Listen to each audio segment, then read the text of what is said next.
¿Qué es la dificultad que tiene una pareja para concebir embarazos viables o a término? Entonces, pues el número de hijos por pareja pues es variable de acuerdo a las circunstancias sociales, a las expectativas que se tienen. Y digamos que esa pareja ideal o esa familia ideal donde están los padres, los hijos de ambos sexos, etcétera, pues no siempre es fácil de obtener. Y entonces las parejas pues se angustian mucho cuando ven dificultades para lograr el embarazo, un embarazo viable.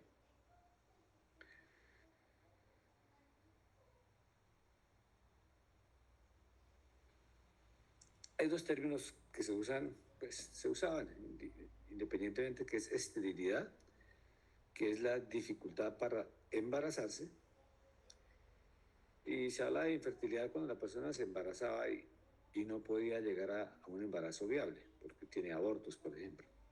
Pues hoy en día el tema es más amplio y entonces hablamos de infertilidad como la ausencia de recién nacidos vivos o viables. Y esto puede ser primario cuando nunca se ha embarazado o nunca ha tenido alguno, o secundaria cuando ya previamente ha tenido embarazos o ha tenido hijos, pero quieren intentarlo nuevamente. Esa sería la secundaria. El proceso de la fecundación y de la implantación del embarazo, si hacemos un repaso, es un proceso bastante complejo. Y acordémonos que muchos embarazos, primero muchos óvulos que se producen en el ciclo menstrual se pierden sin que sean fecundados, o se fecundan y no se implantan, o si se implantan pueden terminar en abortos. De hecho, es muy frecuente que ocurra esto. Entonces recordemos un poco cuál es la fisiología normal, los requisitos que deben cumplirse para que se tenga un embarazo en las primeras etapas. Entonces debe haber un semen adecuado que se deposita en vagina, en la relación sexual, millones de espermatozoides que pasan al moco cervical. En el moco cervical, cuando se está en la época apropiada del ciclo, o sea, cuando hay suficiente cantidad de estrógenos, entonces se produce un moco abundante, transparente, que lo hace permeable al espermatozoide y que le sirve para un proceso de capacitancia. Y después de ahí los espermatozoides deben subir, deben pasar por las trompas, y generalmente la fecundación ocurre en el tercio externo de la trompa. Previamente, pues el ovario ha hecho su papel en el proceso de la ovulación, de madurar un óvulo, liberarlo, la trompa debe poder captarlo y empezar a transportarlo hacia el útero. Y aquí en este sitio se debe reunir el óvulo con varios espermatozoides, porque el proceso de penetración es un proceso, digamos, de equipo, en el cual generalmente uno penetra, pero muchos colaboran para eso. Y una vez que se fecunda, entonces él empieza a regresarse hacia la cavidad uterina y más o menos una semana después está listo para implantarse en el endometrio. Entonces, ¿qué se necesita para que este proceso inicial sea adecuado? Pues que haya un depósito adecuado de cantidad y calidad de espermas en la vagina, que se haga en la época fértil del ciclo. Vamos a ver que la época fértil del ciclo no son más de unos 5 días, en el resto no es fértil, bien sea porque el óvulo ya no es viable, porque la vitalidad del óvulo es de muy pocos días, 1 o 2 días, o bien sea porque el moco no está en las condiciones, el moco cervical no está en las condiciones adecuadas.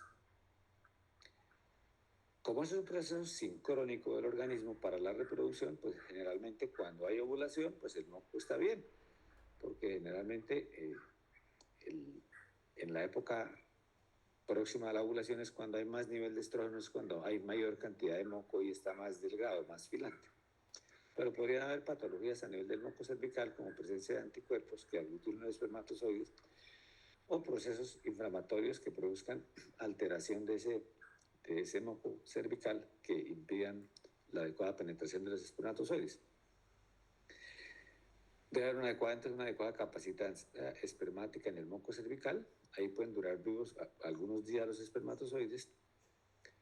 Una adecuada permeabilidad tubárica, y una adecuada función tubárica, que la trompa sea capaz de captar el óvulo y que tenga su peristaltismo normal hacia el útero después para que el óvulo venga y una vez se fecunda acá en el tercio externo de la trompa pueda viajar hacia la cavidad uterina. Que ese óvulo sea sano. Acuérdense que los óvulos a medida que avanza la edad van teniendo alteraciones y van perdiendo muchas capacidades o muchas características que son importantes para que funcione en la reproducción. Que la cavidad uterina y el endometrio sean aptas para la implantación. ¿Eso qué quiere decir? Que desde el punto de vista hormonal el endometrio haya hecho los cambios suficientes para que primero haya proliferado en la primera etapa del ciclo y segundo, en la segunda etapa del ciclo haya la progesterona lo haya desidualizado, lo haya vuelto como una esponja, lo haya apto para que se implante el embarazo. Parece que ocurre la fecundación, primero la ovulación y más o menos una semana después, una semana 8 días después es que se está implantando. Entonces en esos 8 días ya la progesterona ha preparado el endometrio.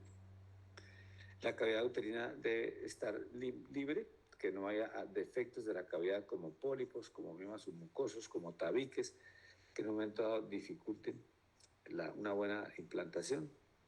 Y luego finalmente que haya unos procesos inmunes y hormonales adecuados, porque de todas formas el embarazo es un injerto. A la mujer le va a entrar, al organismo de la mujer le va a entrar un blastocisto que tiene muchos antígenos que son de la pareja. Entonces, que haya habido una adecuada tolerancia a esos antígenos para que permita que ese óvulo fecundado, ese blastocisto, se pueda meter dentro del organismo materno.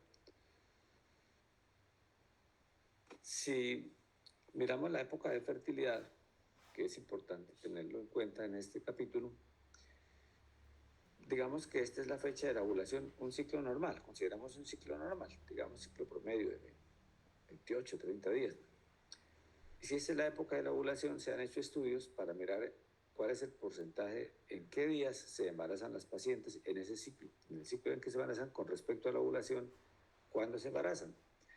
Y ven ustedes que ya después de la ovulación, después del día de la ovulación, el porcentaje de embarazos es mínimo. Mire, al día siguiente, cuando las relaciones se tienen al día siguiente de la ovulación, ya solamente el 1% de embarazo.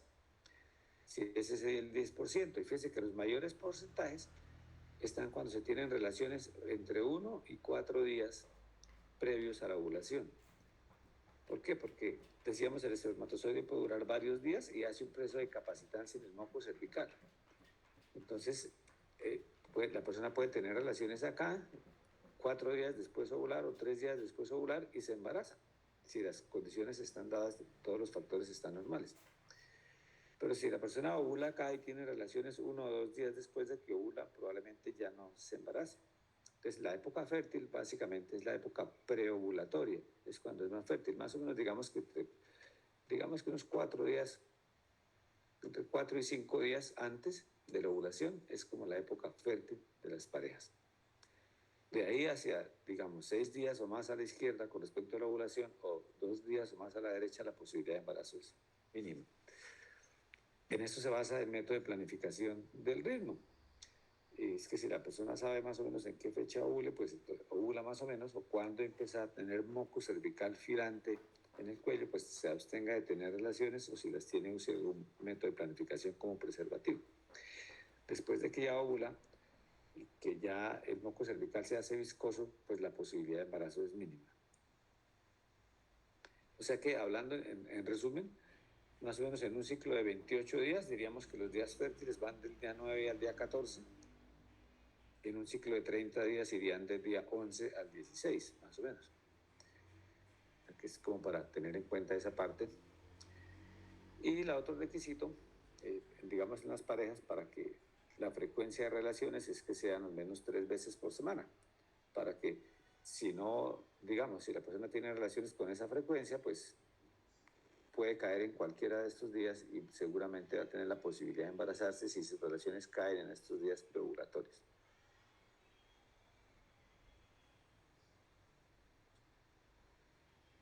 Les decía que luego de la fecundación viene un proceso que es la implantación en el endometrio y la placentación, que es muy importante.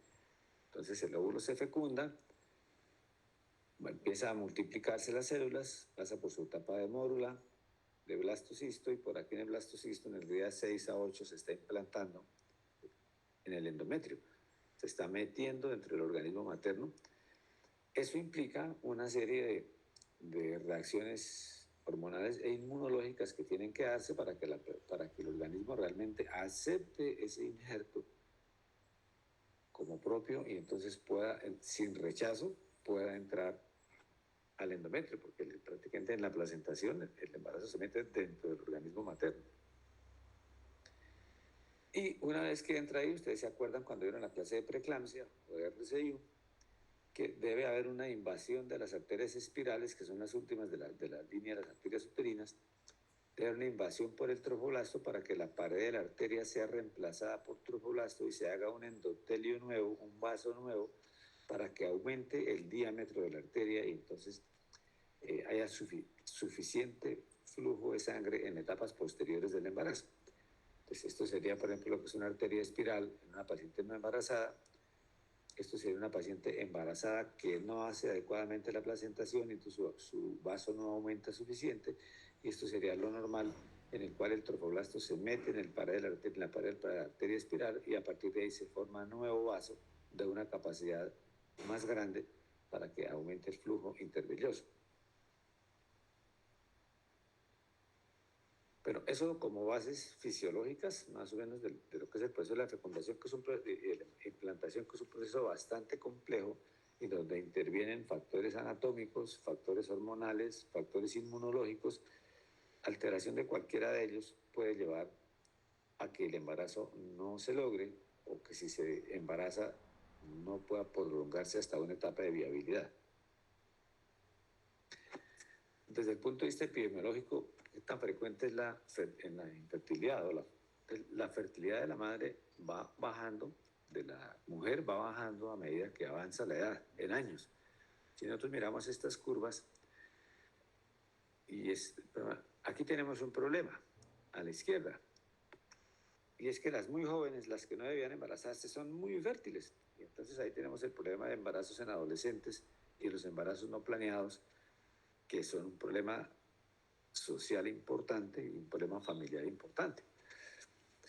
Pero es la época máxima de la fertilidad.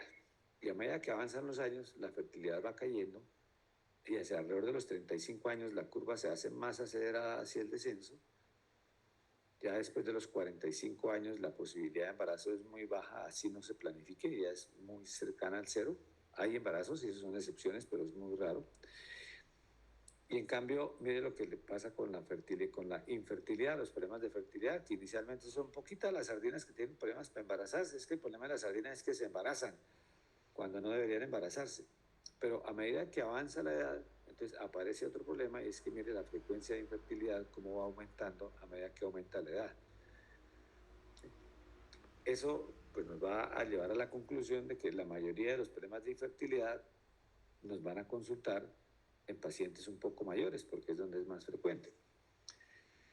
En la gráfica de la derecha tenemos otro problema además, es que no solamente la capacidad de embarazarse, sino que así como la fertilidad va cayendo, mire aquí cómo cae drásticamente después de los 35 años, pues se nos va aumentando la frecuencia de abortos espontáneos, la frecuencia de cromosopatías, de malformaciones, o sea que la posibilidad de tener un niño sano, por un lado disminuyó porque la fertilidad se disminuyó, y por otro lado se disminuyó porque aumentaron los problemas, posibilidades de aborto de niños con alteraciones.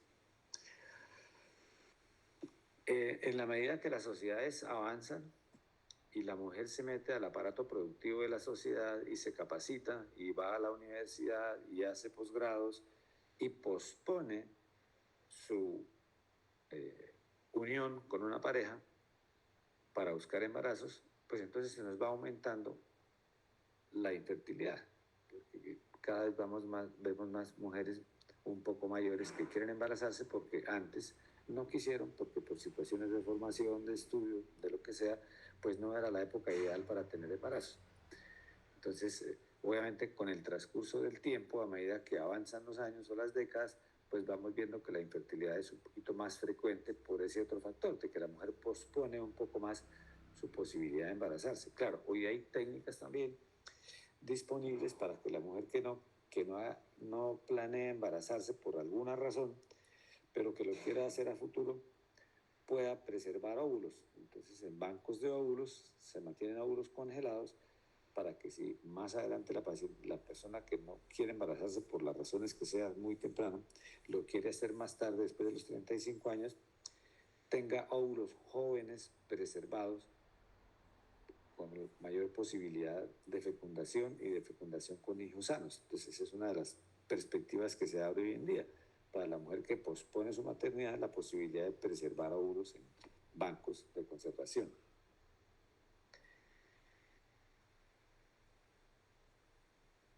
Entonces, la incidencia de fertilidad, más o menos en promedio, diría uno que es en general alrededor del 15% de las parejas pueden tener problemas de fertilidad o consultar por eso.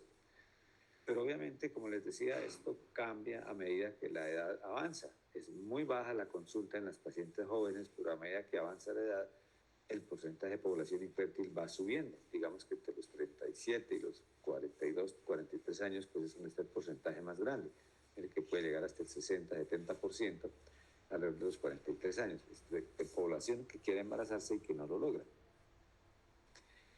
Definimos además que para iniciar un estudio de infertilidad, pues hay que darle chance a la pareja de que intente embarazarse. O sea, no porque no se han embarazado en 2 o 3 meses, vamos a hacer un estudio de fertilidad.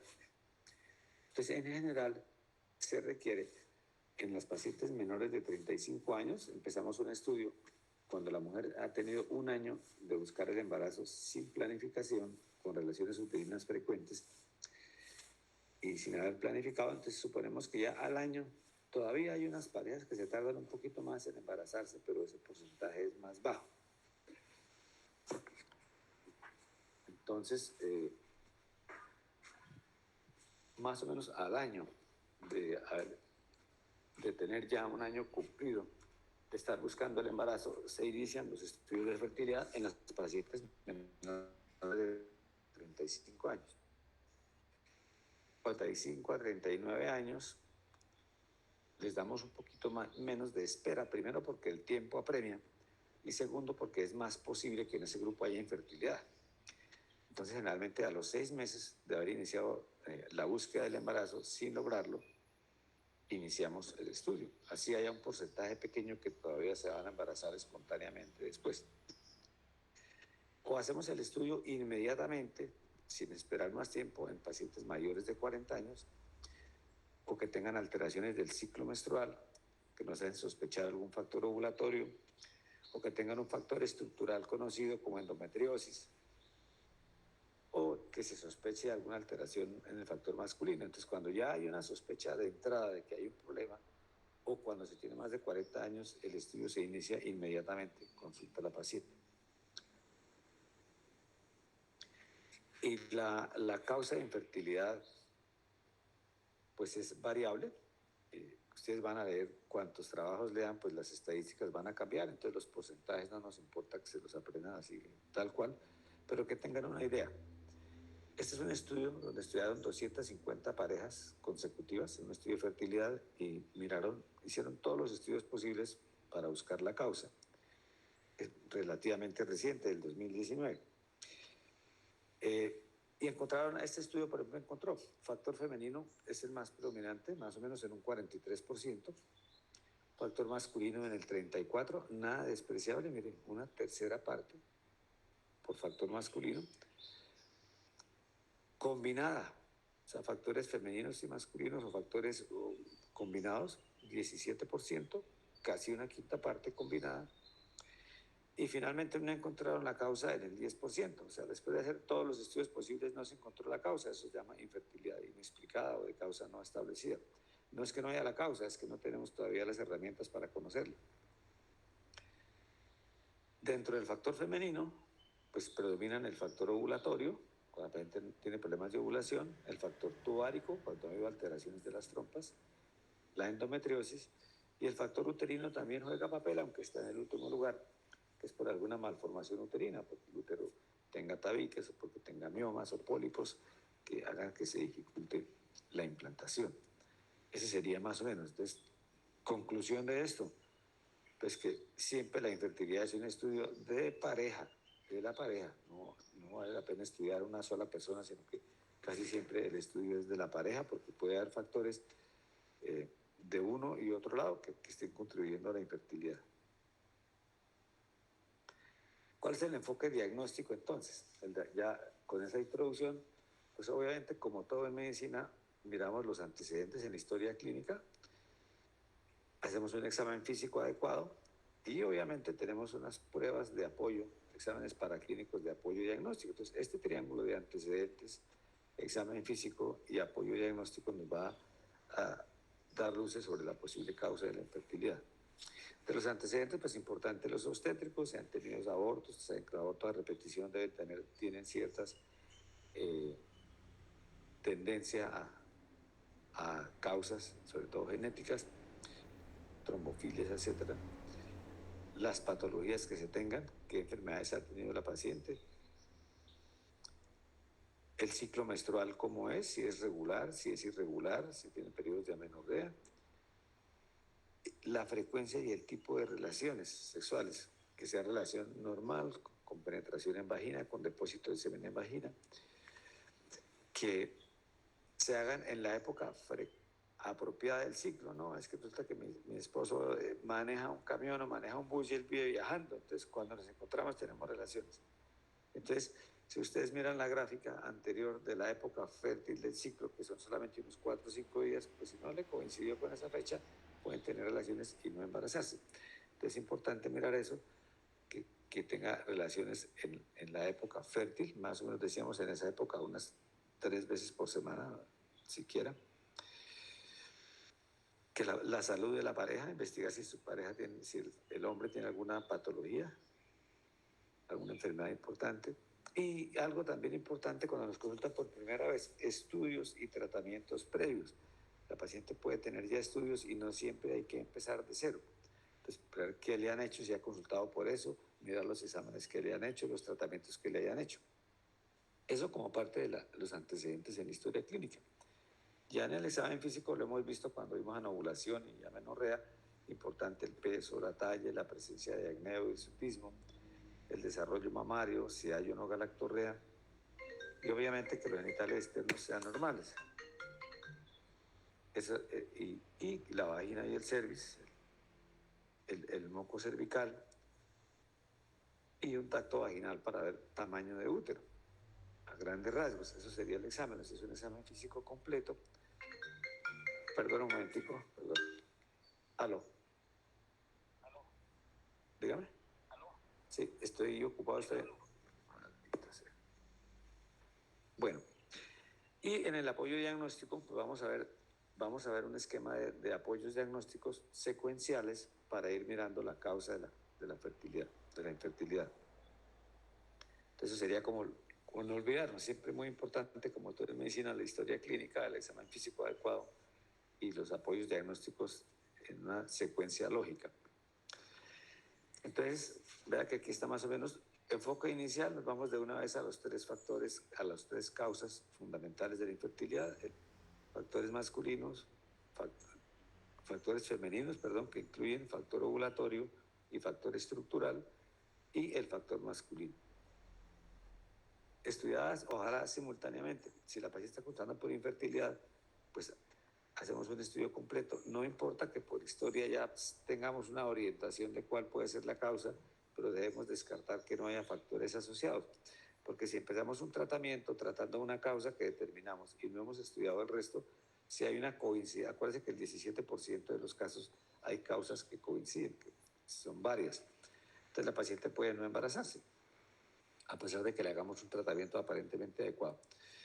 Pues para el factor ovulatorio, pues los ciclos menstruales es importante. Realmente la paciente que tiene ciclos regulares, mensuales, pues suponemos que está ovulando.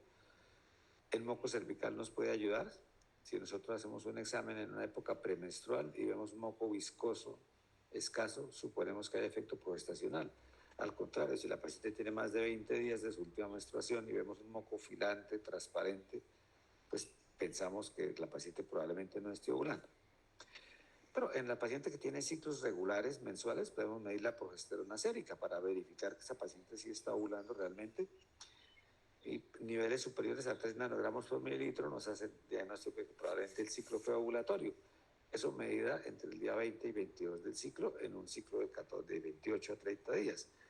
Obviamente, si el ciclo es más largo, pues vamos a tener que hacer al menos 2 mediciones seriadas para que le apuntemos a la probable época de la fase lútea. Y si los ciclos son muy irregulares, pues ya suponemos que hay un proceso ovulatorio alterado, pero podemos verificar haciendo una biopsia de endometrio cuando inicie la menstruación. Y esa biopsia de endometrio nos va a permitir, pues primero, por un lado, verificar que no ha habido ovulación previa, porque no hay influjo progestacional en el endometrio, y por otro lado, descartar patologías como hiperplasia u otras patologías endometriales. La ecografía seriada es algo que usan más los grupos de fertilidad, no es un examen que se recomiende de rutina, que es hacer una ecografía a través del ciclo, por ahí desde el día 7 o 8, luego alrededor del día 10 o 11, para que la persona vaya viendo los folículos que van apareciendo, el folículo dominante, y luego vea que ya desapareció el folículo cuando ovuló. Entonces, eso realmente no está dentro del examen rutinario y a veces lo hacen en seguimiento en los centros de fertilidad a las pacientes que están ya en procesos de inducción de ovulación. Y la reserva ovárica son algunos exámenes para ver qué tantos folículos tiene reserva el ovario, que lo vamos a ver luego en qué consiste. Algunas escuelas usan esa parte también como parte del estudio del enfoque inicial de la paciente dentro del factor ovulatorio. El factor masculino, básicamente el espermograma es el examen básico de entrada, un espermograma básico para ver las características del semen. Y en el factor estructural, pues tenemos mínimo una ecografía transvaginal que nos diga que el útero está normal, que no haya fibromas o mucosos, que el endometrio se vea bien, que los ovarios estén bien.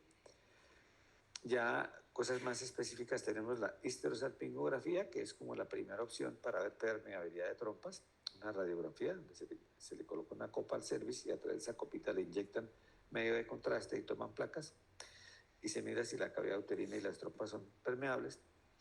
La histerosonografía puede ser parte, de algunas escuelas la usan, que es hacer digamos, el que está haciendo la ecografía, inyectarle solución salina y mirar si el líquido se debe pasar hacia la cavidad abdominal. No es tan preciso, algunas escuelas lo están usando, pero puede que con el tiempo se perfeccione y sea primera opción, pero por ahora la primera opción es la histerosalpingografía, que es una radiografía de las trompas, y de la cavidad uterina y las trompas. La histeroscopia, también en la histeroscopia, algunos lo hacen casi que de rutina, entonces hacen histeroscopia, miran que la cavidad uterina esté buena, que no hay ninguna patología, y como ahí están inyectando líquido, ellos miran si ahí le pueden colocar al líquido unas burbujas de aire y miran si las burbujas se pierden por los ostium, por las salidas de las trompas. Entonces, si ellos ven que las burbujas se van por esos lados y se van perdiendo, pues que asumen que probablemente están permeables las trompas. Otro es la laparoscopia, que es simplemente pues, a través abdominal, y entonces estando bajo visión directa se pasa por el cuello un colorante, que usualmente es azul de metileno, y entonces se mira si pasa a través de las fibras, si pasa a la cavidad abdominal. Algunas escuelas usan de entrada la laparoscopia, algunas combinada con histeroscopia, hacen en un solo tiempo histeroscopia y laparoscopia.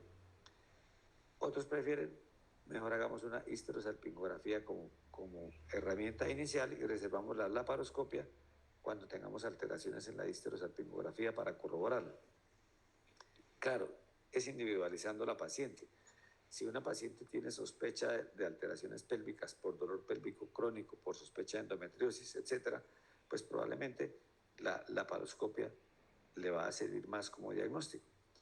Pero si la paciente no tiene esos antecedentes, una histerosalpingografía es ambulatoria, es más barata y entonces es una prueba que también da muy buenos resultados en cuanto a permeabilidad tubárica. La resonancia magnética se puede utilizar sobre todo cuando hay alteraciones estructurales del útero para clasificarlas un poco mejor en aras de programar algún tratamiento quirúrgico. Tabiques, malformaciones uterinas, etc. Podría tener utilidad porque la resonancia permite ver un poquito mejor la composición de la pared uterina y de las alteraciones anatómicas que puede haber ahí. Esas son como las ayudas diagnósticas que se pueden utilizar, obviamente utilizadas en forma adecuada y en una secuencia en cada pareja. Del espermograma, ¿qué les puedo decir? Pues los valores normales, el espermograma se hace generalmente, se toma con un periodo de abstinencia de unos 2 días, que no tenga relaciones en unos 2 días el varón. La muestra se toma en el laboratorio, preferible mucho que se tomen en el laboratorio para que se entregue rápido la muestra, pero si hay dificultad para obtener el laboratorio por alguna razón, pues se puede obtener en la casa, siempre y cuando lo lleven al laboratorio antes de 1 hora, porque eso se va alterando cuando pase el tiempo.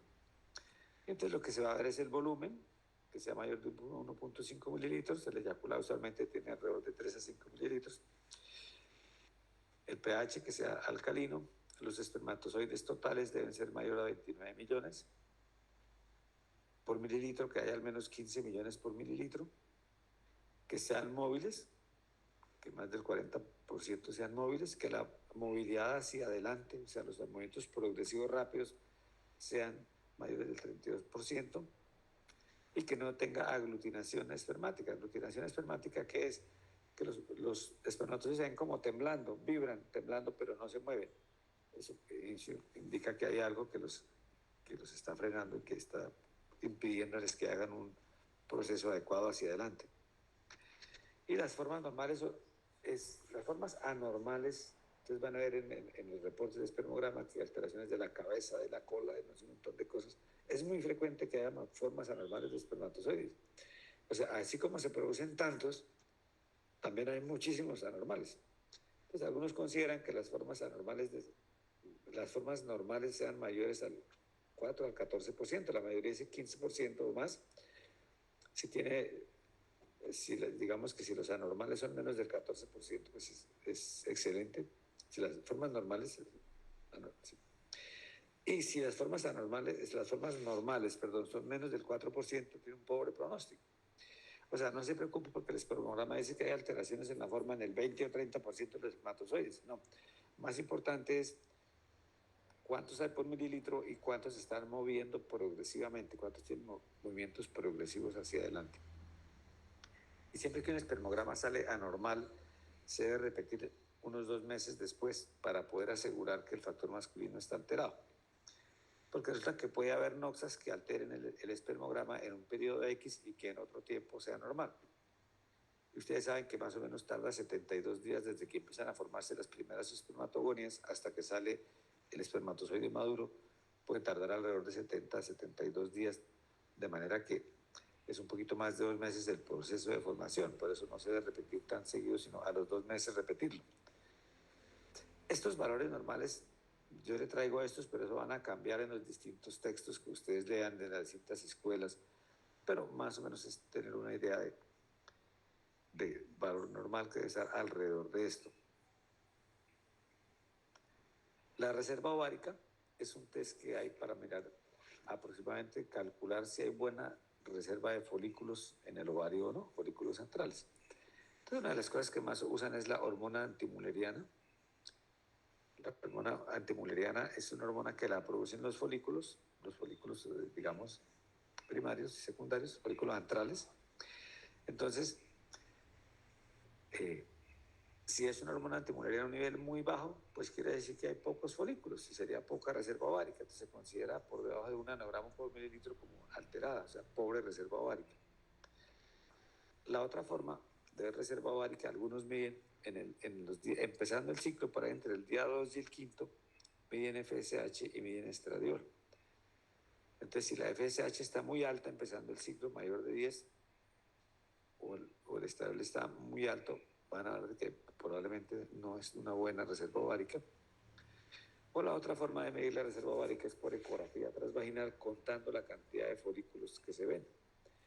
Entonces si los folículos que se ven son menores de 5 a 7 folículos centrales, pues entonces se va a decir que la reserva ovárica es baja. Como le digo, algunas escuelas le dan mucha importancia a esto, otras no le dan tanta importancia a averiguar la reserva ovárica. Y estos test de reserva ovárica, el pronóstico no es absoluto, porque por ejemplo en ovarios poliquísticos pues va a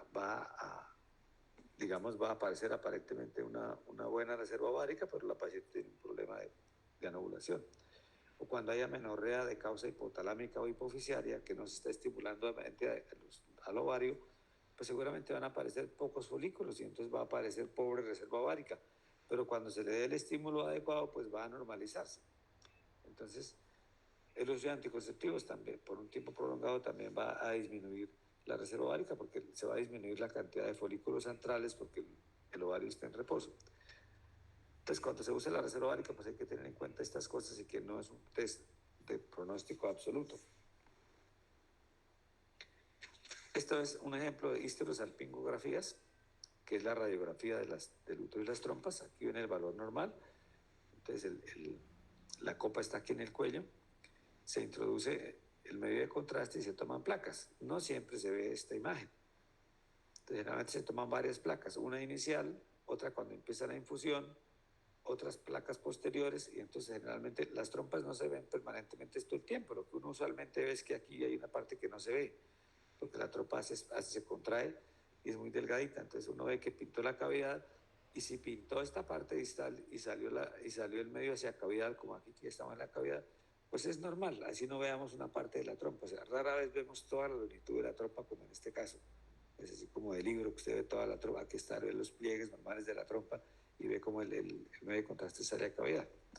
Pero no siempre se ve completamente. O el radiólogo que le está diciendo la puede ver, pero las fotos que toma para el informe pueden no estar representadas toda la longitud de las trompas. Entonces, si uno ve que la cavidad está llenando y ve que la parte distal está bien, pues esta parte probablemente esté normal.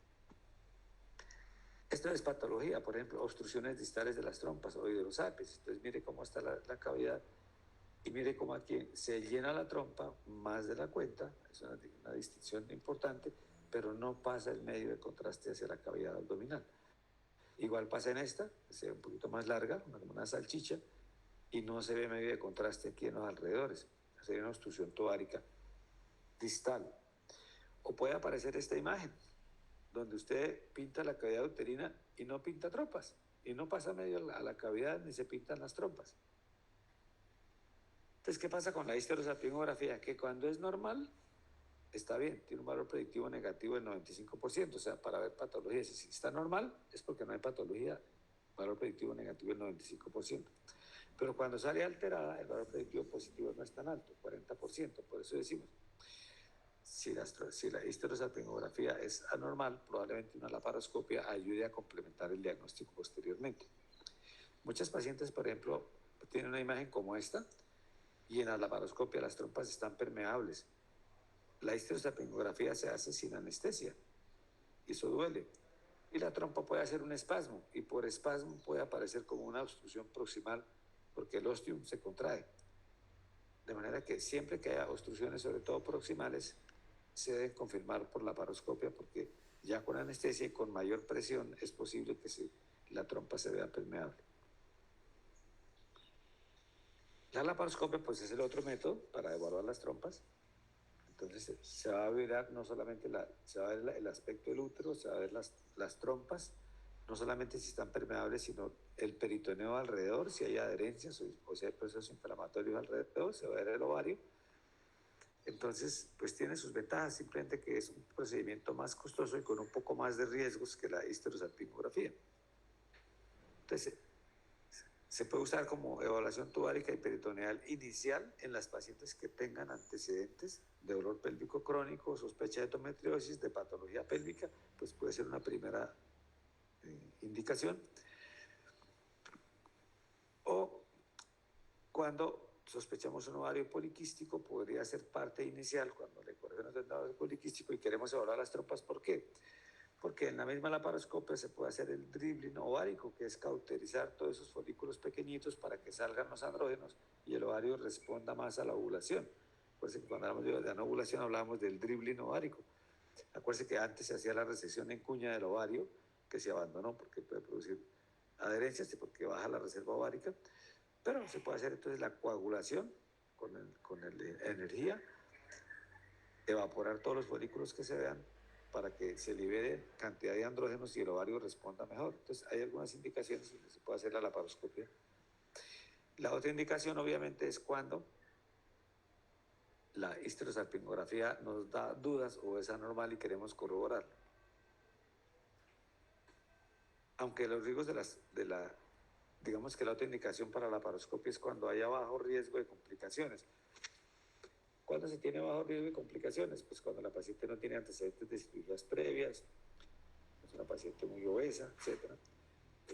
Pues uno piensa que la laparoscopia no sea complicada, pero hay pacientes que han tenido peritonitis, múltiples cirugías, pues entrarle a ellas es muy riesgoso porque uno puede hacer alguna lesión en la entrada, perforar vísceras, hacer lesiones importantes, entonces todo eso se tiene en cuenta al momento de decidir la laparoscopia.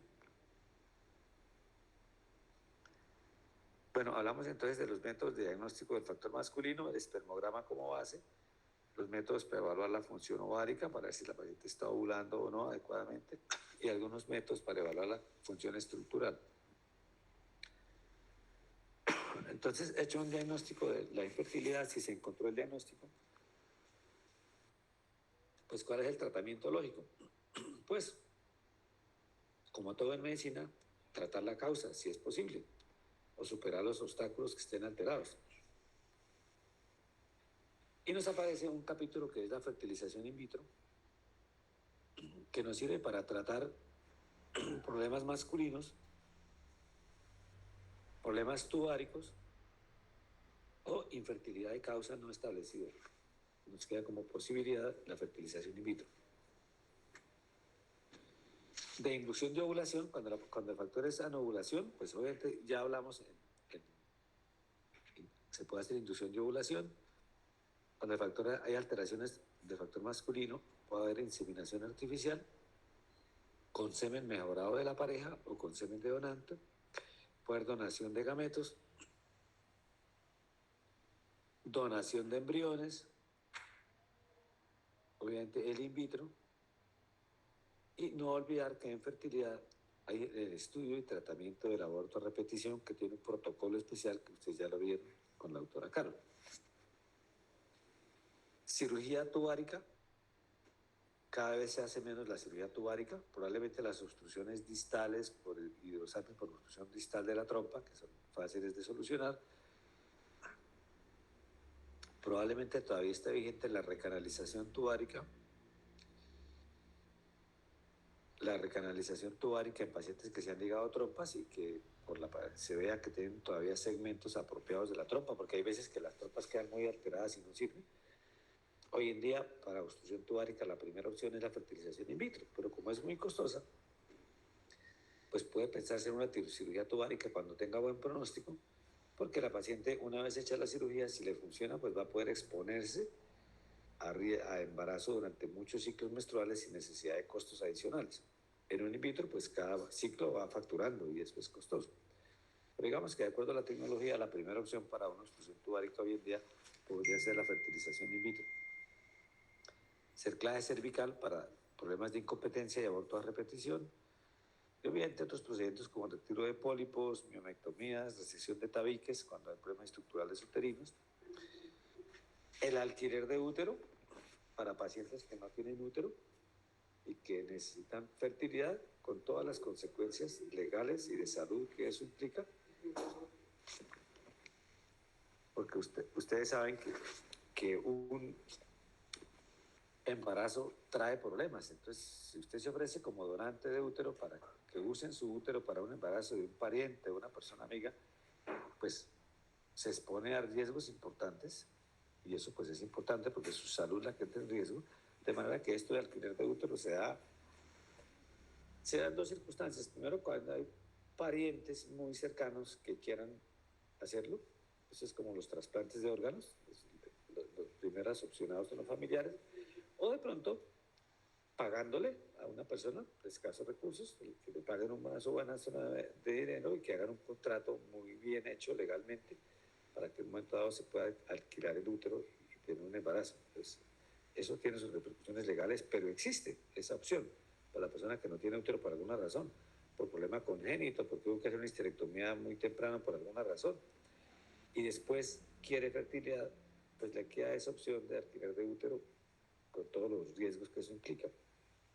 Y la adopción es el último recurso para parejas que después de hecho todo el esquema de estudio de fertilidad y tratamientos posibles, pues no logran el embarazo, entonces queda la adopción como una alternativa viable lógica también. Hay muchos niños que desearían tener una pareja que los adopte, que están en el bienestar familiar en muchos sitios y que podrían beneficiarse de una pareja que los pueda adoptar y darles oportunidades en la vida que de otra forma no tendrían.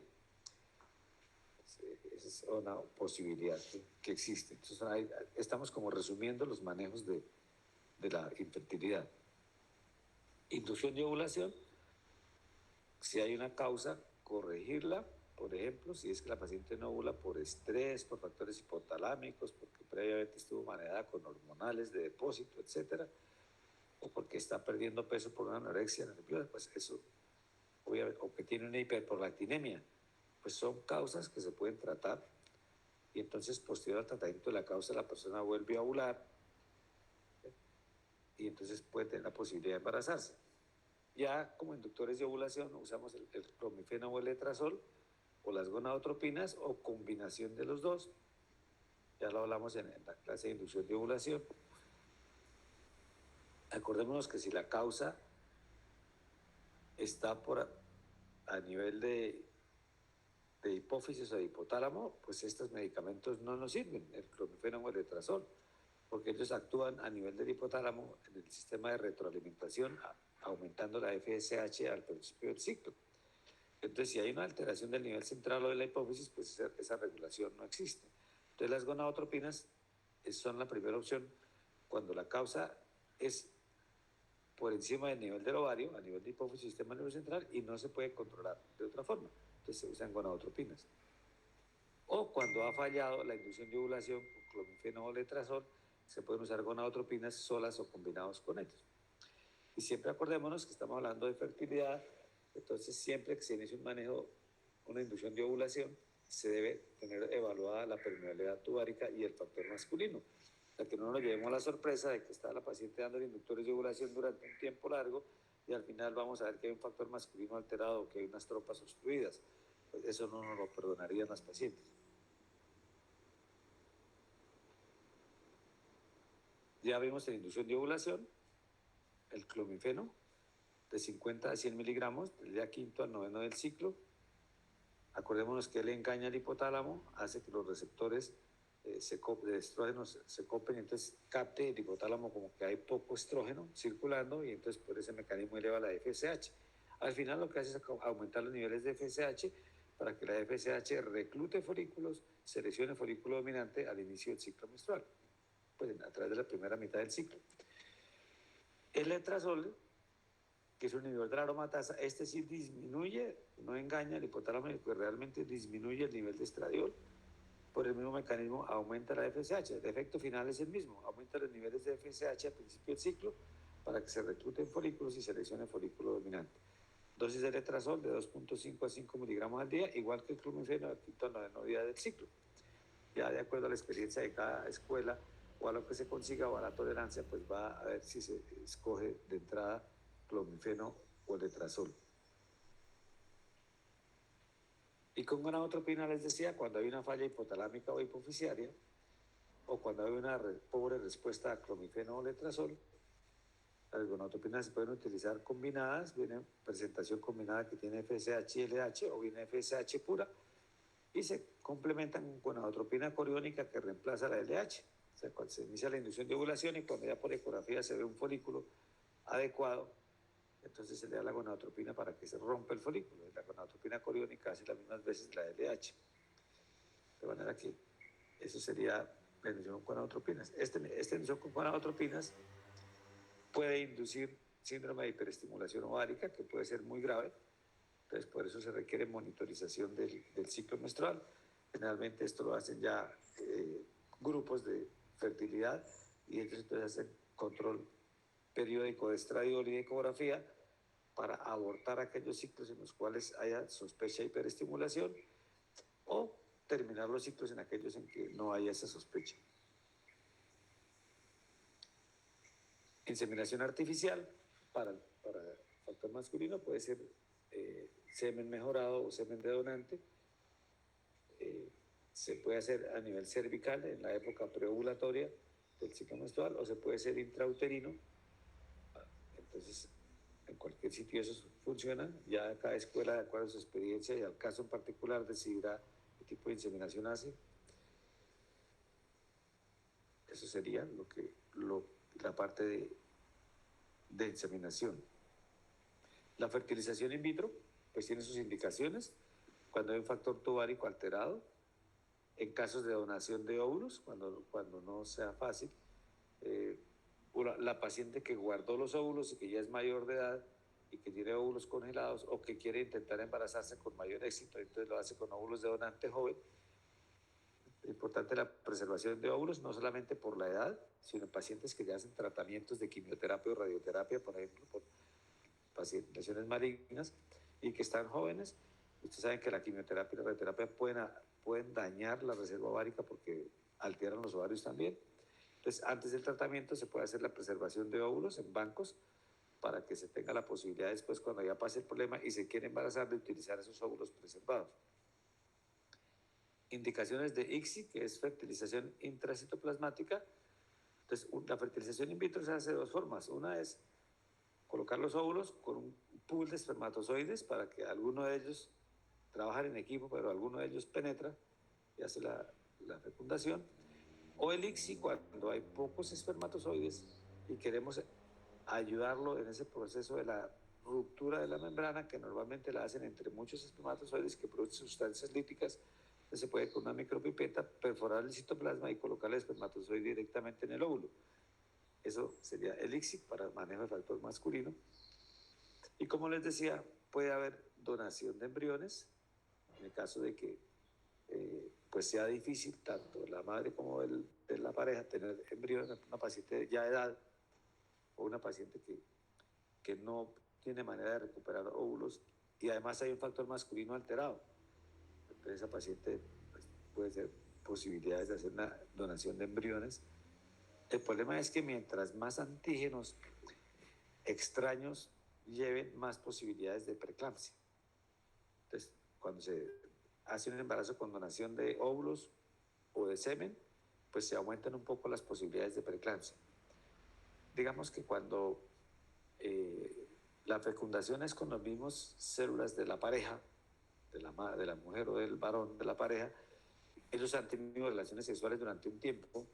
En ese periodo de relaciones sexuales como que ha habido una adaptación de la parte inmune del organismo para tolerar esos antígenos diferentes que tienen esos gametos. Pero cuando entran en contacto con el organismo, gametos extraños que nunca han estado en contacto con el organismo, hay más posibilidad de rechazo. Y acuérdense que la teoría inmunológica es una de las posibles etiologías de la preeclampsia. Está demostrado que cuando el embarazo se obtiene por óvulos o por espermatozoides donados, aumenta la posibilidad de preeclampsia, pero cuando es por embriones donados aumenta mucho más, porque ahí hay antígenos tanto femeninos como masculinos que no han sido reconocidos. El in vitro también tiene la indicación del diagnóstico genético preimplantación, pacientes mayores, obviamente. Digamos, cuando hay enfermedades, por ejemplo, mutaciones genéticas conocidas que se pueden transmitir, como fibrosis quística, beta-talasemia, hemofilia, etcétera, pues se pueden hacer un diagnóstico genético por implantación para implantar solamente los preembriones que no tengan la alteración que se está o que tiene la posibilidad de heredarse. En edad materna avanzada también es. Y en infertilidad inexplicada también es una indicación para fertilización in vitro, cuando no encuentra ninguna causa aparente y ha intentado mucho tiempo de embarazo, intentar el embarazo y no se encuentra ningún factor, puede solucionar la fertilización in vitro. Y obviamente cuando el útero es alquilado o prestado, pues obviamente tiene que haber un proceso de fertilización in vitro. Son como las opciones de tratamiento, digamos las opciones de indicaciones de in vitro en manejo de fertilidad. Esto es la tradicional, entonces muchos espermatozoides ayudando a buscar un sitio de penetración, produciendo enzimas líticas para que se rompa la membrana celular y pueda entrar uno. O el ICSI, que es con una micropipeta, inyectar el espermatozoide directamente en el óvulo. Y la biopsia embrionaria para implantación, donde se toman unas dos células, dos de aquí, y a veces por PCR se aumenta el contenido de DNA, de material genético, y luego se hacen estudios para ver características cromosómicas o mutaciones genéticas específicas en los embriones. Eso más o menos respecto al manejo de fertilidad. Obviamente, esto, pues, ustedes no van a tener que hacer ese manejo, pero es importante que conozcan las posibilidades que hay, y ustedes pues, van a ser los referentes iniciales de las pacientes que tengan dificultades para embarazarse. De la adopción, que es la última posibilidad, pues no es infrecuente. Ustedes conocen de muchas personas que han sido adoptadas. Eso le puede cambiar la vida y las expectativas a un niño que tenga pocas posibilidades, y le va a cambiar la expectativa a una pareja que de pronto tenga dificultades para embarazarse y que a través de la adopción pueda llenar ese vacío de los hijos. Es una nueva oportunidad, de manera que es una cosa que no debe olvidarse.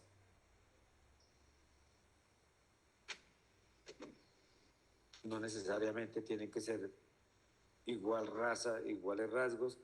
Hay parejas que han adoptado niños de razas diferentes, y generalmente los niños aceptan muy bien a los hermanos que son adoptados. El problema más bien ocurre es cuando el adoptado llega a la adolescencia y entonces empieza a tener los recuerdos de su familia y se hace rebelde, y entonces vienen los problemas con la pareja. Pero generalmente se puede llevar bien ese proceso de adopción. Bueno, esto era más o menos lo que quería comentarles de infertilidad, un esbozo general de las causas, del enfoque de la pareja, de los posibles tratamientos que existen. Entonces no sé si ustedes tengan preguntas que hacer al respecto. No, no tengo ninguna duda. No, doctor. ¿Les quedó claro todo bien? ¿Todo entonces? Sí, señor. Bueno, nos queda una clase de infección puerperal. No sé si quieran que la demos de una vez o quieran algún descanso de unos 5 o 10 minutos. ¿Qué prefieren? ¿De una vez, doctor? ¿De una vez? Sí, De una vez, doctor. Ok.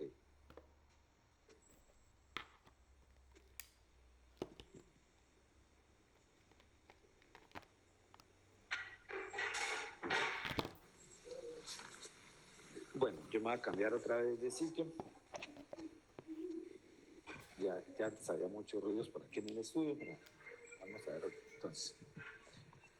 Ya. Contesto una llamada y enseguida empezamos.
Bueno, en medicina siempre hay complicaciones y entonces viene la parte fea del asunto.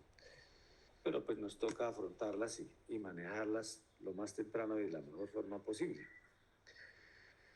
Entonces hablamos de infección puerperal y nos remontamos a este ginecólogo por allá por 1800, mediados de 1945, 46, 48. Es famoso porque él encontró en un hospital de Viena, General de Viena, que el lavarse las manos cuando se pasa de una paciente a otra disminuye la infección puerperal del 10 al 2%. Él encontró eso y entonces fue un paso muy importante porque pues, que había algo que se podía transmitir de una persona a otra y que eso podía estar explicando parte de las infecciones. Estamos hablando de una época donde la infección era muy frecuente y había mucha sepsis y mucha muerte materna por infección. Entonces había dos pabellones en ese hospital, uno donde originalmente estaban los médicos y otro que las manejaban las parteras, y como cosa, él observó que en el pabellón de las parteras había menos infecciones que en los médicos. Empezó a mirar por qué, y fue cuando descubrió que probablemente ellos estaban llevando infecciones de una paciente a otra y que el lavado de manos era importante para disminuir esa tasa de infección. Por allá por el año 1923, en un hospital importante, una materia importante de Londres, mire la mortalidad materna de esa época, 40 por 10.000, y de eso la sepsis puerperal era el 20 al 50% de esa mortalidad, muy alto. Si miramos hoy en Reino Unido, la mortalidad actual materna es 1 por 10.000, o sea, ha bajado 40 veces. Y la sepsis puerperal todavía sigue siendo causa, pero va del 2 al 11% en diferentes países, más o menos, allá alrededor del 2% en países desarrollados, o sea que ha bajado muchísimo. Fíjense que la tenían en una época del 20 al 50% de las muertes era por infección puerperal. Si miramos un estudio relativamente reciente de algún país, digamos, de no desarrollado, vemos que todavía son vigentes esas complicaciones. En un hospital, por ejemplo, de alrededor de 4.000 partos, hospital universitario de Nigeria, es un dato del 2016, de las complicaciones obstétricas que aparecen. Entonces van a ver usted como primera opción, digamos que la anemia, las hemorragias postparto, que todavía son causa de morbilidad materna importante, pero en segundo lugar está la infección todavía. Y si uno suma la endometritis puerperal, que es esta, la infección puerperal, con este verde, que es la infección del sitio operatorio, de la cesárea, por ejemplo, pues vamos a mirar que eso se nos va como al 24%, que es un porcentaje muy alto. Claro, estamos hablando de Nigeria, no estamos hablando de países desarrollados, pero puede ser algo parecido a lo que nos pasa a nosotros. O sea, esto para decirles que toda la infección es todavía importante por causa de morbilidad materna.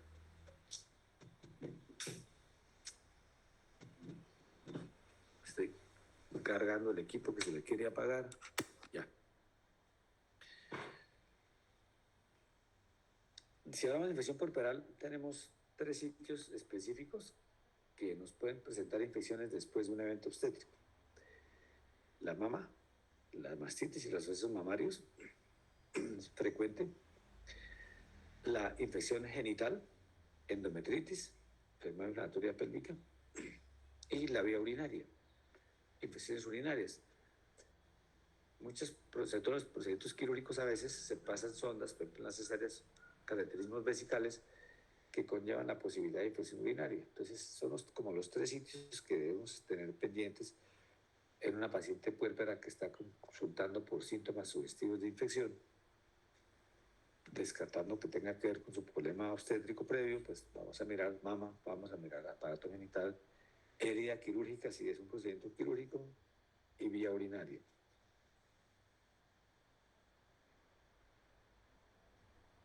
Si nos vamos a la infección genital como tal, entonces vamos con infección puramente obstétrica, descartando la mastitis y la infección urinaria, pues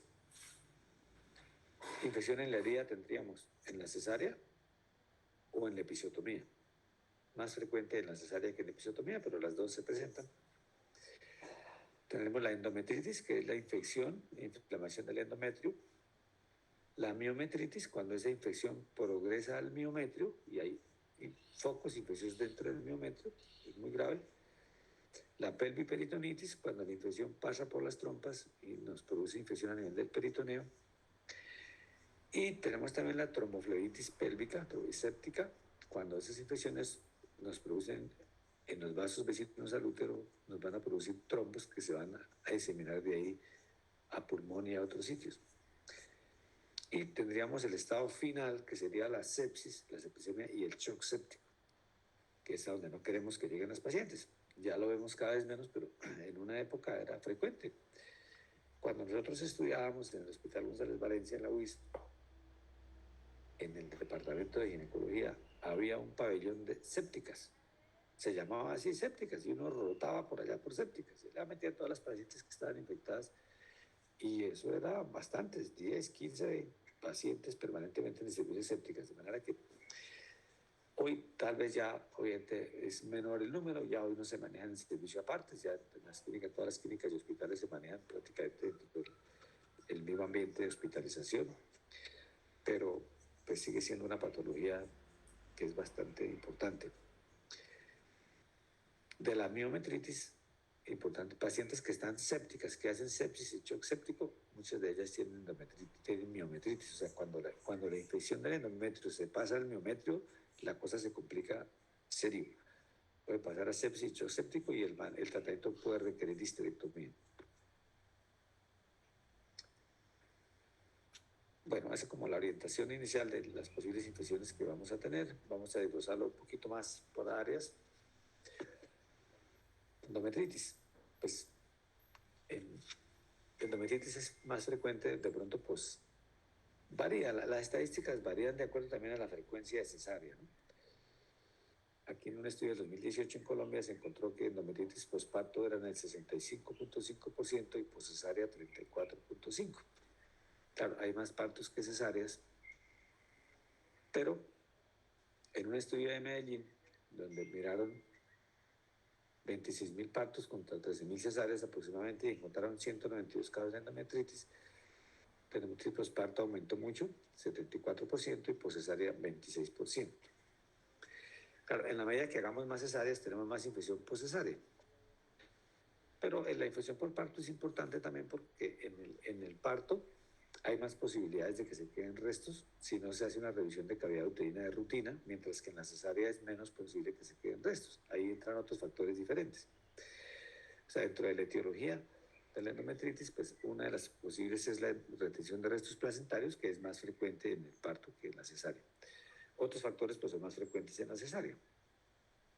En el mundo en general se considera que hay alrededor de 1 al 5% de la incidencia de endometritis después de los partos, entre 1 y 5% de pacientes van a hacer endometritis, entre 5 y 15% cuando hay cesáreas electivas, y 15 a 20% cuando es cesárea de urgencia. Obviamente una cesárea electiva no ha tenido tactos previos, no se pone en contacto la flora de la vagina con el útero, porque uno hace la cesárea y uno no se pone a aspirar el cuello, uno aspira es el fondo uterino, entonces no hay esa comunicación entre la vagina, como si hubiera una cesárea de emergencia, que puede ser porque la paciente tiene trabajo parto prolongado, a veces expulsivos prolongados, y uno saca la cabeza de la vagina, pues uno ya lleva bacterias ahí, ya hay contaminación. Bueno, entonces es lógico que en las áreas de emergencia haya más infección, más endometritis que en las cesáreas selectivas. En las cesáreas selectivas es raro que haya endometritis, pero puede haber, porque la flora bacteriana, la vagina puede tener agentes patógenos que no hemos diagnosticado y que puedan ascender y hacer una infección obstétrica. Eso ha cambiado bastante con el tamizaje de estreptococo, por ejemplo. Estreptococo eran las gérmenes más frecuentes en endometritis, y ustedes ven que ahora parte del protocolo de control prenatal es hacer un cultivo al final del embarazo de vagina y recto para estreptococo, para darle antibióticos a las pacientes que sean positivas, y eso pues disminuye la incidencia de infección posterior. En ese estudio de Medellín hay una incidencia de endometritis posparto del 5.3% y de cesárea en el 2.9%. Fíjese que si miramos aquí esto, pareciera diferente a esto. ¿Por qué? Aquí decimos que la endometritis es más frecuente después de cesárea, y aquí nos sale más frecuente después del parto. ¿Por qué es eso? Porque obviamente, si uno mejora la técnica de la cesárea, maneja los antibióticos profilácticos en forma adecuada, pues realmente es poco frecuente que haya infecciones postcesáreas, si uno es riguroso en manejar esas cosas. En el parto, si usted de rutina no se hace revisión de cavidad uterina y pueden quedar algunos restos, pues es más frecuente que haya endometritis postparto, ¿no? Que esto es a nivel mundial, pero esto que parece contrario, pues tiene lógica, tiene lógica. En un buen servicio donde se atiendan bien los pacientes, pues realmente la incidencia de endometritis postcesárea debe ser muy bajita.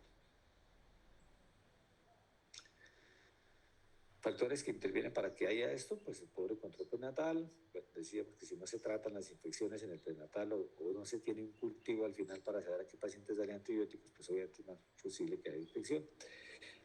Ya factores predisponentes de la persona como la obesidad, la diabetes, la hipertensión, la inmunosupresión, lo que les decía, presencia de vaginosis, enfermedad de transmisión sexual, estreptococo. Hay veces que nos lleva a sorpresa y de pronto una endometritis nos aparece en un frotis o en un diplococo gram negativos intracelulares. Resulta que no sabíamos que la paciente portaba y es un germen agresivo. El trabajo de parto prematuro. Acuérdense que muchos trabajos de parto prematuro se desencadenan porque hay coriamnionitis. Entonces, pues esos pacientes pues, tienen más secuencia de infección. En el parto prematuro también es más frecuente que se queden restos después del parto. Entonces, si de rutina no se revisan esos pacientes, no se hace revisión de cavidad uterina, pues se aumenta también por el factor de posibilidad de restos. La ruptura prematura de membranas, obviamente, la ruptura prematura de membranas prolongada, pues hace que las bacterias que están en vagina asciendan y entonces se coloniza y entonces ya colonizada la cavidad uterina, pues hay más posibilidad de que haya una endometritis después. La cesárea, sobre todo la de urgencia, cuando hay trabajo de parto prolongado, muchos tactos previos. Algunos manifiestan mayor asociación de endometritis con óbitos. La relación directa no es muy clara, salvo que pronto el óbito haya sido producto de una infección. El trabajo de parto prolongado ya lo vimos, los múltiples tactos. Esto por ejemplo, el hacer una práctica correcta de esto ha llevado a que disminuya un poquito la calidad práctica de los estudiantes. Porque uno en un servicio de urgencias hace tactos y entonces, por ejemplo, muy fácil, cambio el turno o vamos a tomar una decisión. Entonces, el docente hace tacto. Si el tacto lo hace el estudiante y lo valoró mal, pues se le va a quedar de pronto mal elaborado el partograma y se hacen diagnósticos incorrectos. Si el tacto lo hace la persona más experimentada, pues es más posible que sea correcto, pero entonces hubo estudiantes que no hicieron tacto. Entonces los tactos se deben hacer, hay que aprovechar, ustedes deben ser muy acuciosos en eso. Generalmente uno, las pacientes que considera que van bien, que no han tenido muchos tactos, uno hace un tacto primero, igual pasa en la consulta de urgencias y luego le pide permiso a la paciente y le dice que se permite que el estudiante haga un tacto para que verifique las condiciones y se hace. Pero no se puede hacer en todos los tactos, porque entonces multiplique usted por 2 el número de tactos de una paciente en un trabajo de parto. Antes era muy liberal esto, sobre todo en hospitales universitarios, y la tocaba el estudiante, y luego el interno para verificar, y luego el residente, y al final el docente. Y claro, eso en la medida que ya las pacientes van atendidas no tanto por seguridad pública, sino por EPS, si ellas consideran que su EPS es como si fuera una medicina privada, pues exigen que no les hagan muchos tactos y que no les vean muchas personas. Entonces eso pues dificulta un poquito el aprendizaje, pero va en beneficio del paciente, porque disminuye las posibilidades de que haya complicaciones.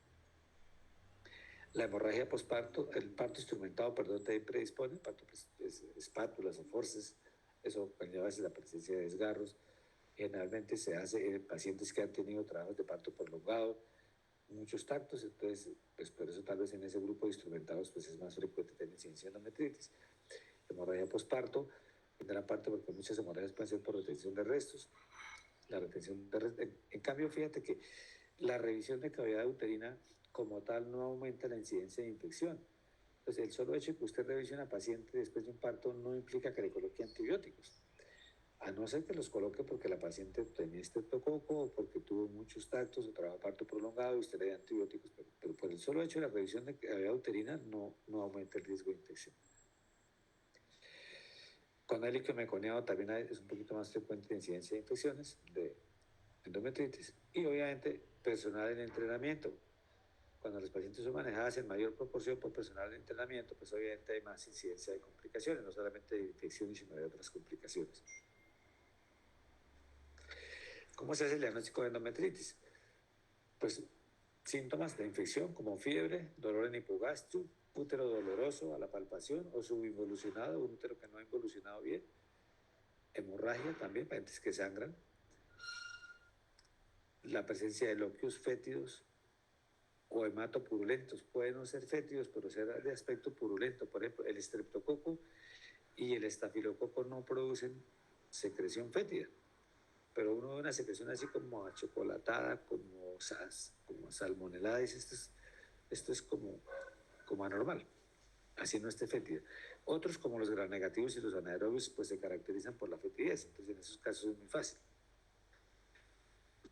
Cuando hay infección de herida después de una cesárea, siempre hay que pensar en la posibilidad de endometritis, porque así como se infectó la herida, puede haber infección en útero. O sea, la infección puede haber sido adquirida de dos formas: o por contaminación en la cirugía por gérmenes de piel, o por gérmenes que ascendieron por la vagina. Entonces puede haber la coexistencia de endometritis y de infección de herida. Entonces, siempre que hay infección de herida, es bueno verificar, hacer una especuloscopia, mirar cómo están los lúculos, porque el manejo es diferente si es solamente la infección de la herida o si tiene las dos cosas.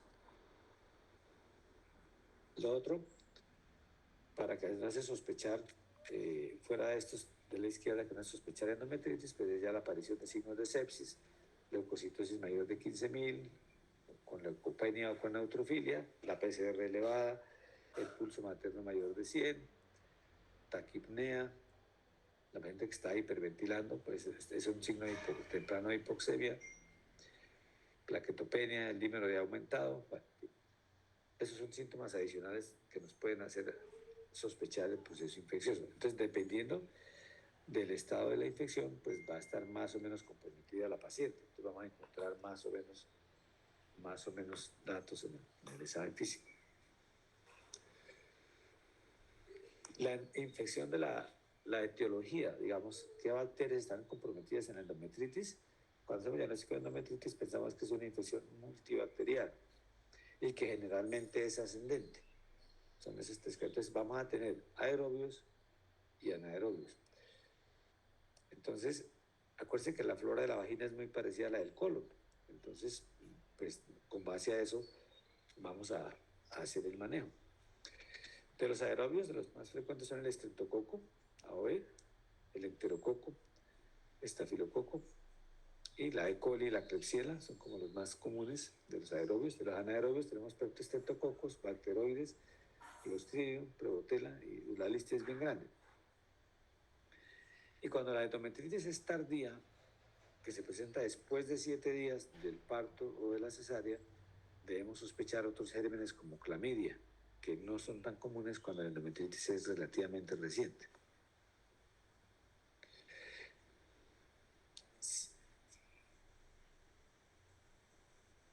Bueno, los signos de sepsis, entonces van a ser signos de disfunción endotelial, vamos a ver, puede haber problema de aumento de la permeabilidad capilar, vamos a ver problemas de coagulopatía, puede haber coagulación intravascular diseminada, disminución de la perfusión. La disfunción celular nos puede dar un estado catabólico, consumo de energía importante, disfunción cardiovascular, falla ventricular izquierda, hipotensión. O sea, la sepsis es una falla multiorgánica. Cuando sospechamos que la paciente esté en sepsis, por cualquier razón, que tenga un pulso muy alto, usualmente más de 115, en un momento en que no tiene fiebre, porque la fiebre pues, le puede subir la temperatura transitoriamente el pulso, pero si controlamos la temperatura y la paciente sigue con un pulso mayor a 115, eso es un dato sospechoso. Y que tengamos, por ejemplo, taquipnea o que tengamos saturación de oxígeno baja, pues eso nos hace pensar que la paciente está haciendo hipoxemia.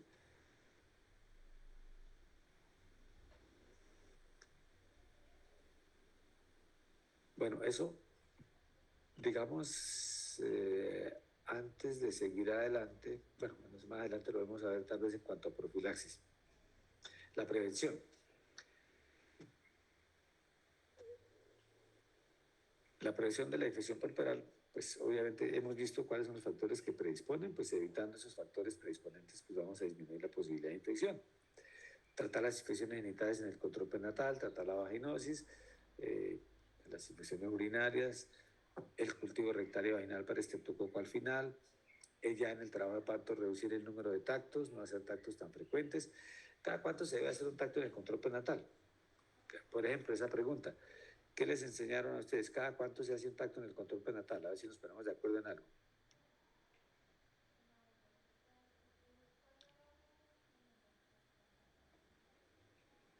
¿Alguien opina? Digamos, una paciente que está en trabajo de parto, ¿cada cuánto se debe hacer un tacto? Cada hora, doctor.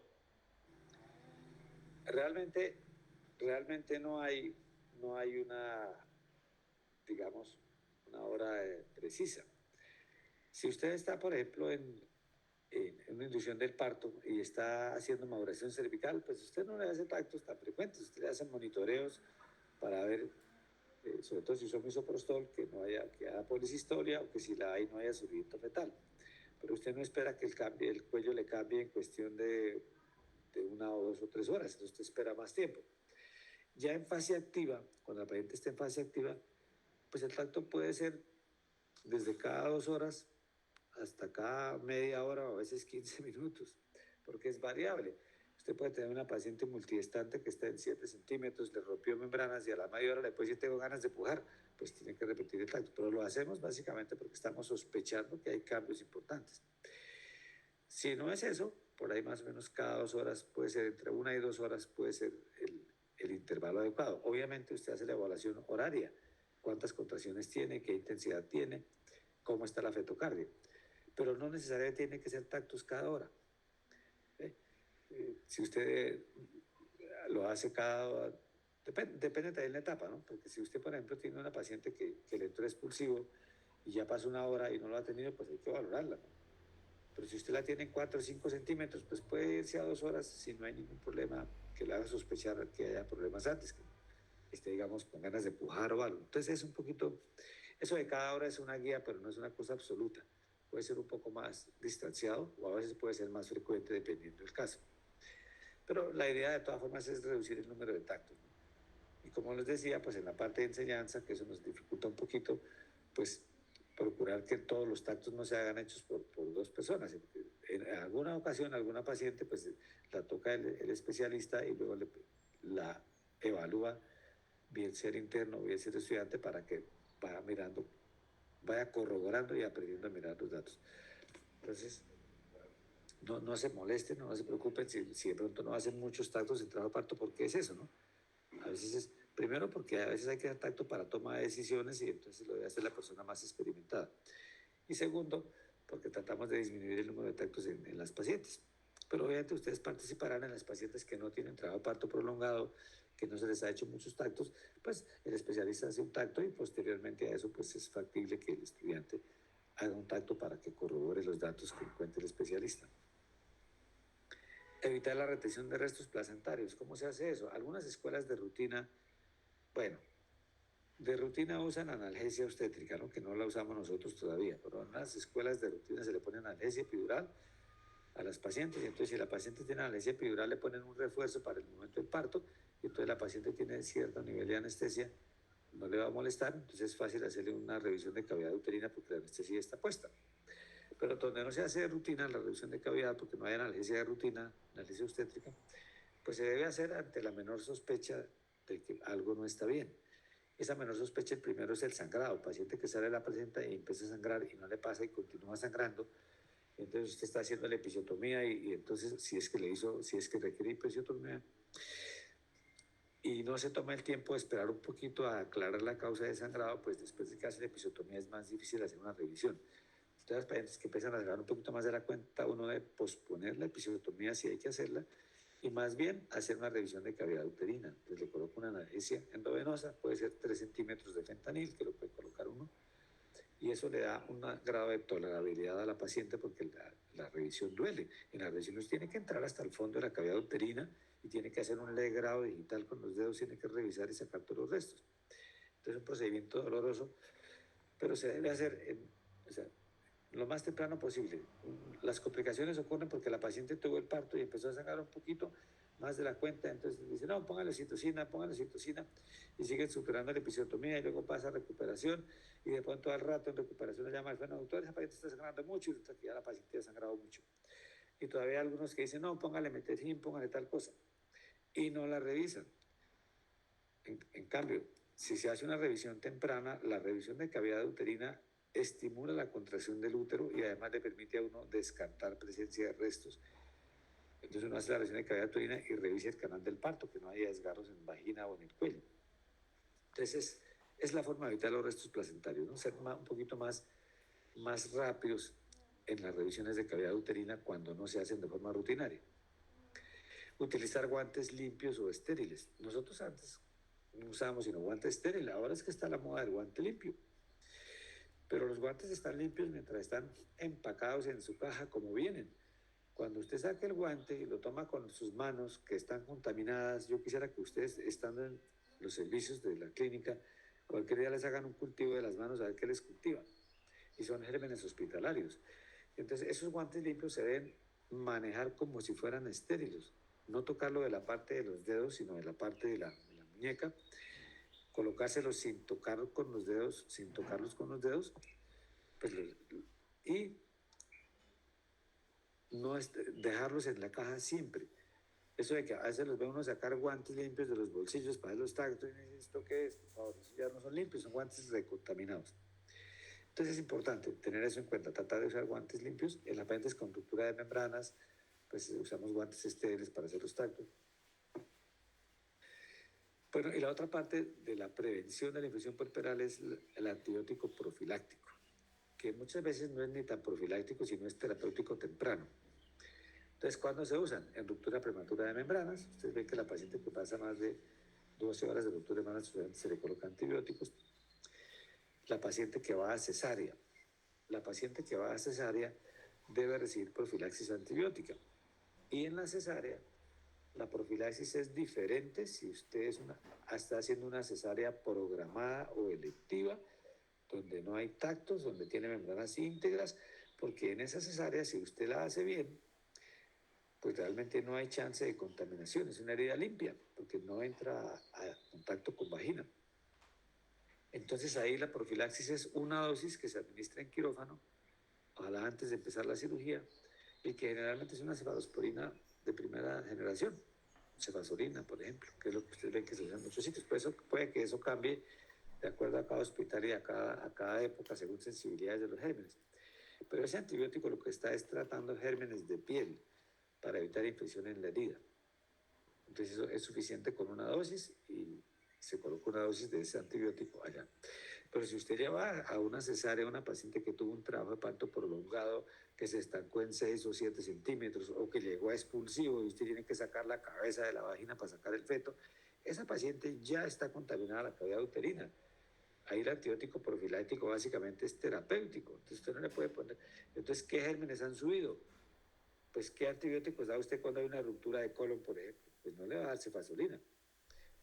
Entonces, porque acuérdense que la flora bacteriana de vagina es muy similar a la del colon. Entonces, esas pacientes que hay contaminación, se sospecha contaminación de la cavidad uterina, porque tuvieron ruptura prematura de membranas prolongada, porque tuvieron un trabajo de parto prolongado, dilatación estacionaria, muchos tactos.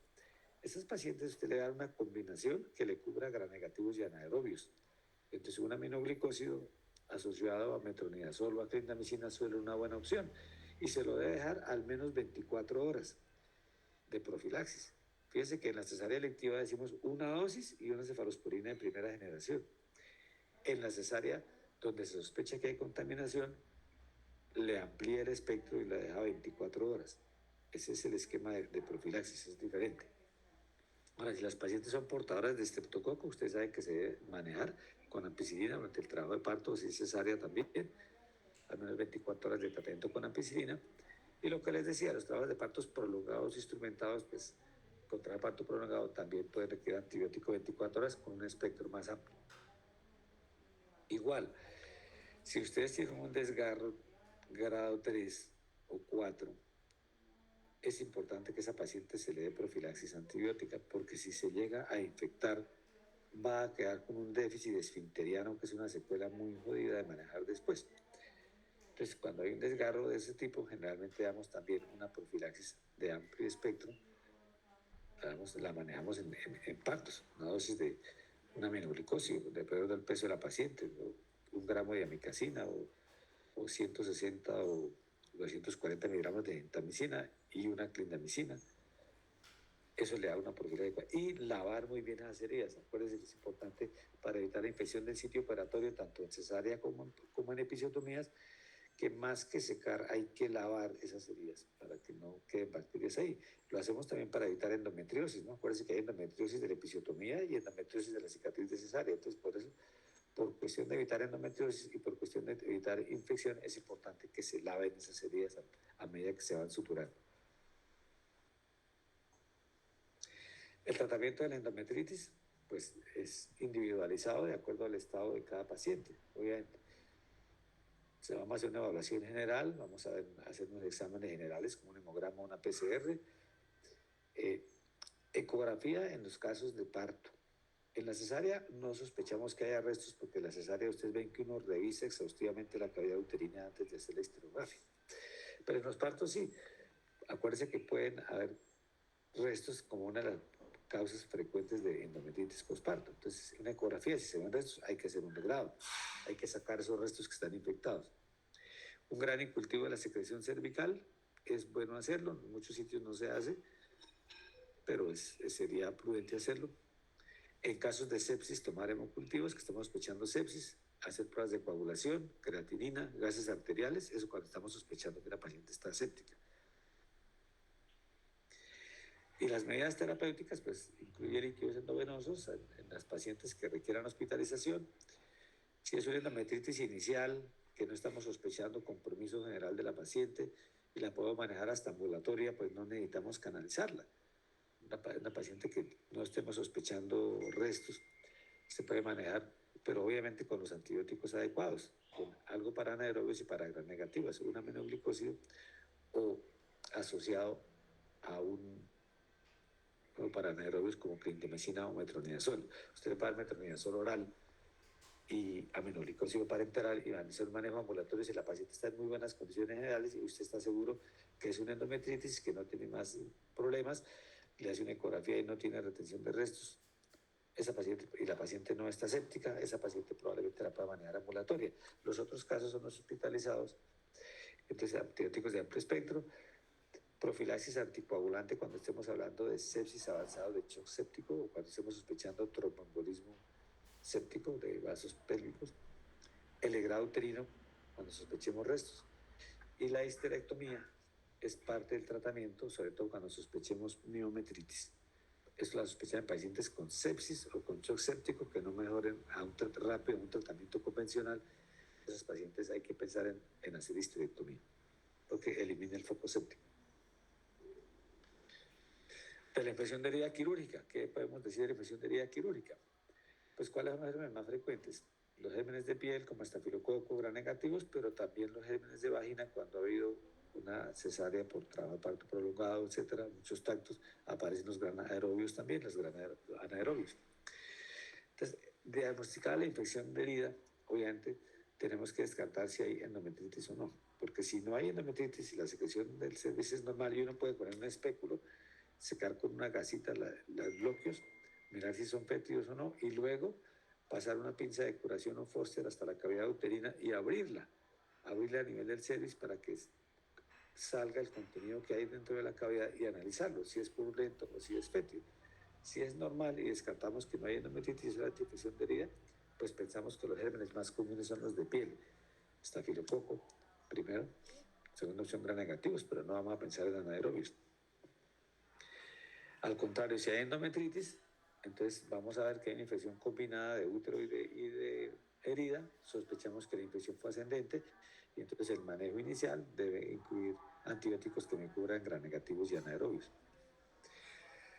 Entonces, antibióticos adecuados según el caso, drenaje precoz en el absceso de herida. Si ya tengo una infección, hay un absceso, lo primero que tengo que hacer es abrirla toda como está en la foto. No hacerle un huequito para que drene un poquito. No, si usted se demora en manejar un absceso y el absceso se le profundiza, le puede hacer una fascitis necrotizante, le puede hacer una peritonitis, entonces esa paciente debe abrirse sin miedo la herida para poder hacer una limpieza adecuada.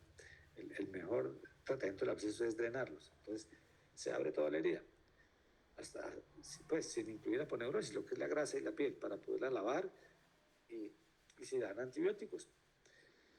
Y cuando esa herida ya esté, bueno, antes de eso, ¿cómo se hace la curación de eso? ¿Cómo se hace para que ustedes sepan? A la paciente le duele y mucha gente no le hace las curaciones bien hechas porque le duele. Pero ese es un tejido cruento que responde al anestésico irrigado. Entonces usted toma silocaína, una jeringa de 10 centímetros, pone la silocaína y en vez de inyectarla, la irriga. La irriga y con eso solo tiene anestesia para que usted pueda hacer una curación sin que le duela a la paciente, bien hecha. Entonces es la forma correcta de hacer las curaciones en una herida que está infectada. Entonces limpia bien y cuando está limpia la herida, que ya tiene tejido de granulación, se debe resuturar. No manejamos nosotros heridas para hacerle por segunda intención. Eso nos parece que es muy complicado, es muy da mucha morbilidad a la paciente, demora mucho tiempo. Entonces usted trató la infección 3, 4 días con curaciones, ya las tiene limpia, la pasa a quirófano y la resutura otra vez como la primera vez. Y la paciente se va a la casa con su herida suturada nuevamente. Entonces no hay que tenerle miedo a abrir esas heridas. El granicultivo, en la evaluación, en el drenaje inicial, tomar una muestra para granicultivo. Los antibióticos, pues, como les decía, si es solamente infección de la herida, pensar en estafilococo, algo que nos cubre estafilococo. Clindamicina puede ser parte del tratamiento, o alguno que ceftriaxona, algún antibiótico que nos cubre estafilococo. Si la infección de herida se asocia a endometritis, debemos cubrir también anaerobios, es una combinación de antibióticos. Eso en cuanto a endometritis e infección de herida, que son de las más frecuentes. Otra muy frecuente es la mastitis puerperal, que usualmente está asociada al estafilococo. Y muchos estafilococos son resistentes a la dicloxacilina, a la oxacilina. Entonces, a la oxacilina. Entonces, es importante tener en cuenta eso para el manejo inicial de estas pacientes, porque les damos diclocilo, dicloxacilina y la paciente no mejora y se nos avanza hasta que no hace un absceso y se nos complica. Tratamiento precoz. Entonces, ojalá en etapa de celulitis, cuando la paciente empieza, porque eso le da fiebre, le da malestar general, dolor de cabeza, dolor importante ahí, y uno encuentra rubor con una ligera induración, pero todavía no está muy indurada el seno, entonces uno dice, está en etapa de celulitis. Si N tiene duda, le hace una ecografía de tejidos blandos, le pide una ecografía de tejidos blandos y descarta si hay colecciones o no. Si hay abscesos hay que drenarlos. Pero si es en etapa de celulitis, pues dar un manejo temprano con antibióticos que cubran estafilococo. Entonces, si se hace así, probablemente, y analgésicos, ¿no? Y probablemente con eso pase la mastitis. Si hay una colección, hay que drenarla y de ese drenaje, en el momento le toca tomar una muestra para granicultivo y ya pues va el manejo posterior con los antibióticos adecuados.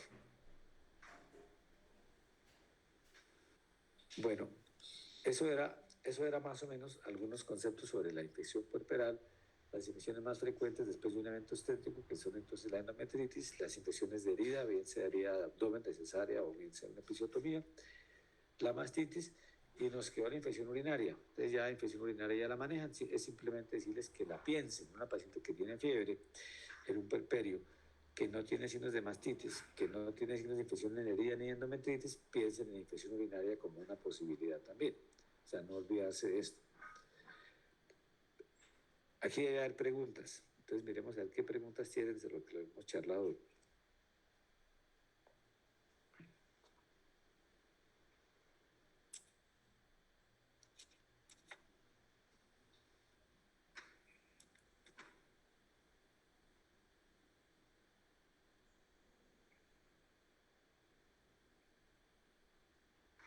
¿Se desconectaron o no tienen preguntas? No hay preguntas. Por mi parte no. Tengo una pregunta. No, señor doctor, gracias. ¿Sí? ¿El antibiótico profiláctico es 1 hora antes de la cesárea? Puede ser 1 hora, media hora, digamos. La idea es que cuando usted incide piel ya tenga niveles de antibiótico. Pero si no ha pasado 1 hora, pues no tiene por qué demorar las cesáreas. Entonces es necesario urgente, pásela y entonces... Pero generalmente dentro de las medidas son líquidos endovenosos, pasarle 500 o 1000 de líquidos para evitar la hipotensión, el fenómeno de hipotensión, de la compresión de la vena cava en la cesárea por la raquidia, que hace subimiento fetal. Entonces líquidos, el antiemético si la paciente no tiene ayuno, y algunos de rutina le ponen antiemético de entrada y el antibiótico profiláctico. Esas son como las 3 medidas de preparación para la cesárea que enfermería les debe hacer de rutina, ¿no? Hidratación, líquidos endovenosos a chorro, unos 500 o 1000, ojalá 1000, el antibiótico, y el antibiótico, el médico, siempre la enfermera le preguntará al médico qué antibiótico. Entonces ya saben, ¿no? sea, si es una cesárea de urgencia que ha tenido trabajos de parto prolongado, que ha tenido muchos tactos, ruptura de membranas, pues es un antibiótico que cubra agregativo y anaerobios, y en ese caso les decía, se le deja 24 horas. Pero si es una cesárea electiva, pues una cefazolina, una cefalosporina de primera generación puede ser suficiente y una dosis única, que se coloca adelante cuando la paciente va a ingresar al quirófano. Listo, doctor, gracias.